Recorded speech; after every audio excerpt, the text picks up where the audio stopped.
Di video kali ini, kita akan membahas tentang persamaan gelombang berjalan.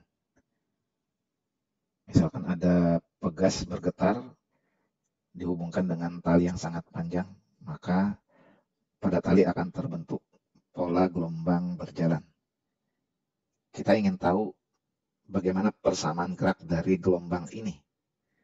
Kita dapat menentukan posisi dari setiap titik pada tali.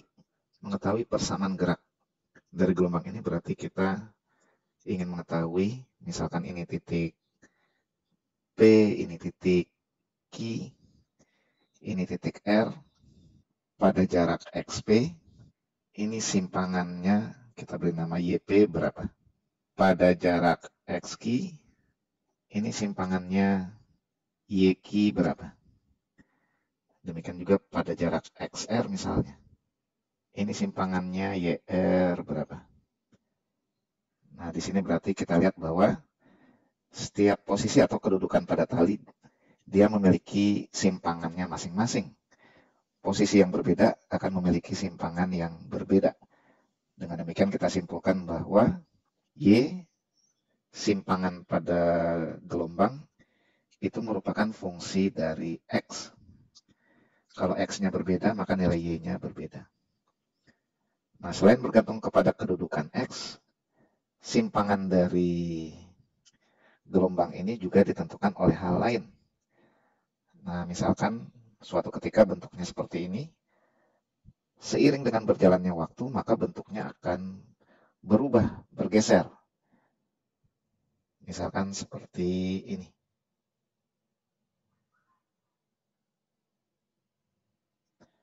Nah, di saat berikutnya, bentuk gelombangnya sudah bergeser menjadi seperti ini, yang membuat simpangan benda di suatu titik sudah berubah lagi ketika waktunya berubah.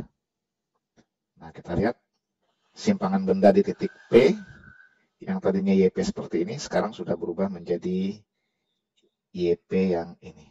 Kita beri nama YP aksen. Simpangan di titik Q yang tadinya YQ seperti ini, sekarang berubah menjadi YQ aksen ini. Sedangkan simpangan di titik R yang tadinya YR ini sekarang berubah menjadi YR aksen yang ini. Jadi ternyata simpangan benda di suatu titik juga bergantung pada waktu. Simpangan di suatu titik di waktu yang berbeda akan memiliki nilai simpangan yang berbeda pula. Kita katakan bahwa Y atau simpangan pada gelombang ini merupakan fungsi dari waktu. Waktunya berubah, simpangannya pun akan berubah. Nah, kalau kedua hal ini kita gabungkan berarti yang namanya simpangan pada gelombang ini merupakan fungsi dari posisi dan waktu. Nah, tapi persisnya apa nih persamaan dari simpangan dari gelombang yang merupakan fungsi dari kedudukan dan waktu? Persamaannya seperti apa? Nah, inilah yang akan kita cari dalam analisa berikut ini.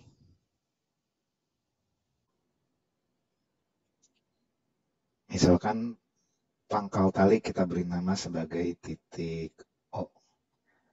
Maka simpangan tali di titik pangkal ini yang kita beri nama YO ini bisa dinyatakan sebagai A sin omega TO. Ini sudah kita pelajari di kelas 10, persamaan simpangan getaran. Nah, sekarang bagaimana kalau ada titik P, misalkan di sini. Nah, simpangan di titik P ini kita beri nama YP, tentu juga bisa dinyatakan sebagai YP ini sama dengan A sin omega TP. Waktu TP ini berbeda dengan T0 karena gelombang butuh waktu untuk merambat dari titik O ke titik P. Nah, misalkan dia merambat dengan kecepatan V, padahal jarak dari titik O ke titik P ini kita beri nama XP. Dan waktu yang dibutuhkan gelombang untuk merambat dari titik O ke titik P kita beri nama TOP. Maka hubungan antara TP, TO, dan TOP bisa dinyatakan sebagai TP ini sama dengan TO dikurang TOP. Jadi sebagai contoh, misalkan titik O sudah bergetar selama 5 detik. Dan gelombang butuh waktu merambat dari titik O ke titik P butuh waktu 2 detik. Berarti yang namanya titik P ini baru bergetar selama 5 dikurang 2, 3 detik. Jadi saat titik O sudah bergetar selama 5 detik, titik P baru bergetar selama 3 detik. Karena butuh waktu 2 detik untuk getarannya merambat dari titik O ke titik P. Nah, ini adalah penjelasan kenapa TP sama dengan TO min TOP.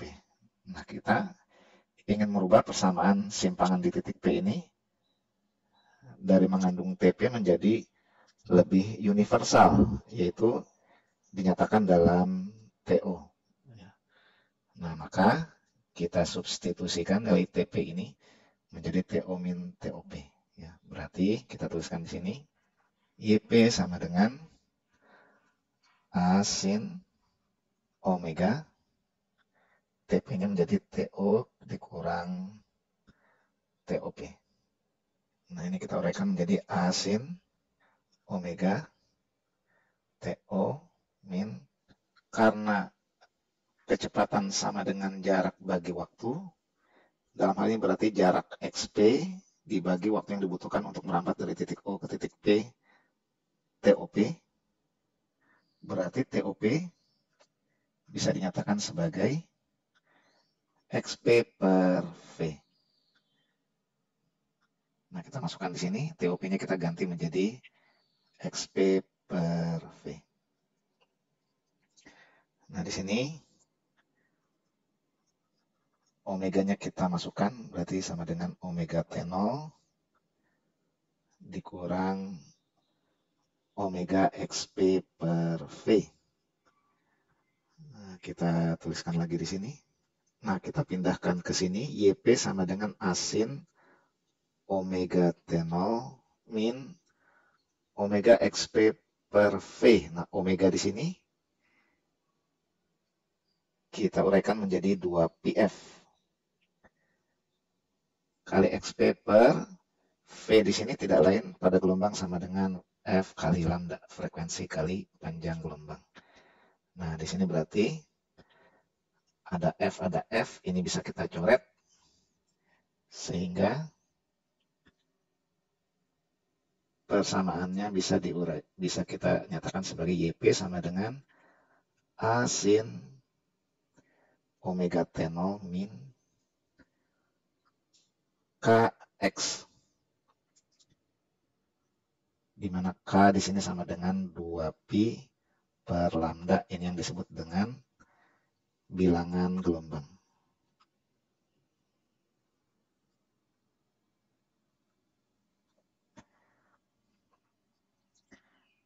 Nah, inilah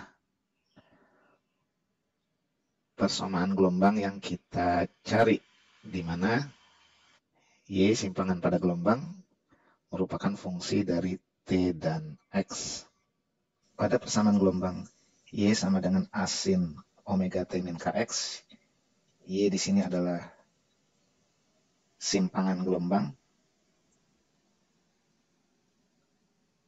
A ini adalah amplitudo gelombang, omega ini adalah frekuensi sudut gelombang yang sama dengan 2πf, sama dengan juga 2pi per T. Ini adalah frekuensi sudut gelombang, dan K adalah bilangan gelombang yang sama dengan 2pi per lambda. Kemudian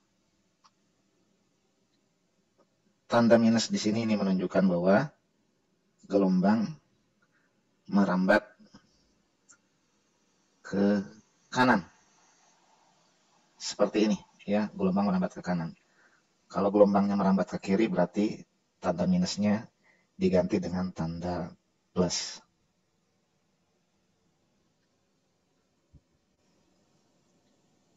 Sekarang perhatikan contoh soal berikut. Kata soal, sebuah gelombang yang amplitudenya 60 cm merambat dengan kecepatan 8 meter per sekon dan panjang gelombang 4 meter. Tentukan A persamaan gelombang tersebut, B simpangan gelombang pada X sama dengan 2 meter, dan T sama dengan 3 sekon. Kita tahu bahwa persamaan umum gelombang adalah Y sama dengan A sin omega T min Kx. Nah, kita lihat di sini A amplitudo gelombang di soal katanya 60 cm,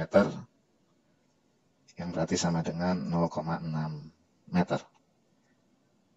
Kemudian omega. Untuk mendapatkan nilai omega kita cari dulu frekuensi gelombang. Cepat rambat itu adalah frekuensi kali panjang gelombang, berarti frekuensi gelombang sama dengan cepat rambat bagi panjang gelombang. Cepat rambatnya 8, panjang gelombangnya 4, berarti frekuensinya 2 Hz. Nah, ini berarti omeganya atau frekuensi sudut yang sama dengan 2πf, berarti sama dengan 4π radian per sekon. Kemudian K, bilangan gelombang, ini sama dengan 2π per lambda, sama dengan 2π per lambdanya adalah 4, berarti sama dengan 0,5π. Nah, semua nilai sudah kita ketahui, berarti kita masukkan ke dalam persamaan kita. Berarti Y sama dengan A-nya 0,6 kali sin, omeganya adalah 4π, 4πt dikurang K-nya adalah 0,5π, 0,5π kali X. Nah, inilah persamaan gelombang tersebut.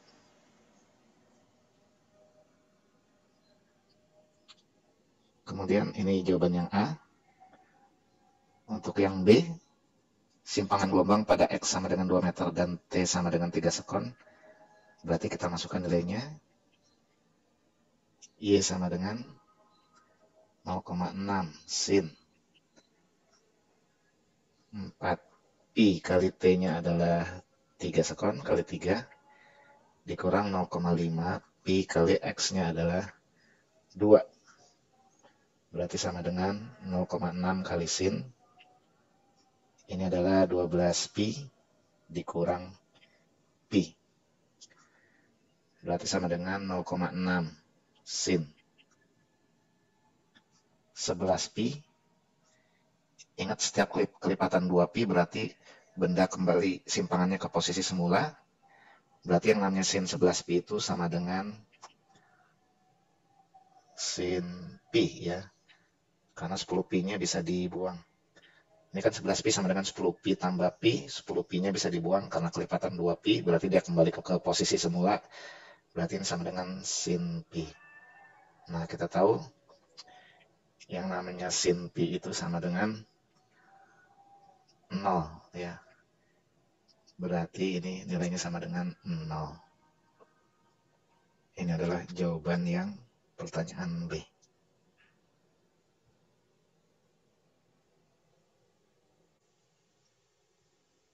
Sekarang sebagai latihan, coba kerjakan 2 soal berikut.